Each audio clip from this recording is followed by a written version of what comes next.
Jika biasanya rilis kasus kepada awak media berlangsung di kantor kepolisian maupun di tempat kejadian perkara. Namun untuk pertama kalinya Polresta Denpasar menggelar rilis di ruang publik, tepatnya di depan patung lapangan Niti Mandala Renon. Berbeda dengan pers rilis biasanya, kali ini Polresta Denpasar menggelar rilis kasus di ruang publik. Sebanyak 28 tersangka kasus kriminal dan narkotika ini digiring oleh petugas dari mobil tahanan menuju lokasi jumpa pers.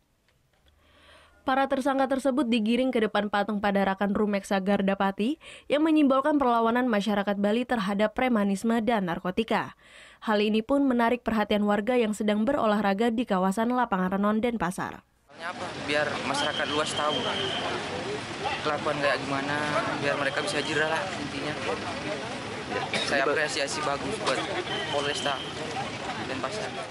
Sementara Kapolresta Denpasar AKBP Rudi Setiawan menjelaskan digelar rilis kasus atau jumpa pers terkait hasil pengungkapan kejahatan ini agar masyarakat tahu kinerja kepolisian dalam memberantas narkotika serta premanisme dan kejahatan lainnya. Pertama supaya masyarakat ya sekitar Renon ini tahu bahwa ya Pak Kapolda dan kita dari Polda, stafnya juga bahwa kita komitmen untuk memberantas ya narkotika dan premanisme supaya masyarakat tahu ini loh kinerja Polda Bali pemberantasan narkotika dan premanisme. Jadi kan masyarakat pada lihat oh ini toh pelaku-pelaku tidak pidana. Ke-28 tersangka dari 25 kasus ini merupakan hasil pengungkapan Polresta Denpasar dalam kurun waktu 1 bulan. Surya Sanjaya melaporkan untuk NET. Oh iya beneran. Iya, oke.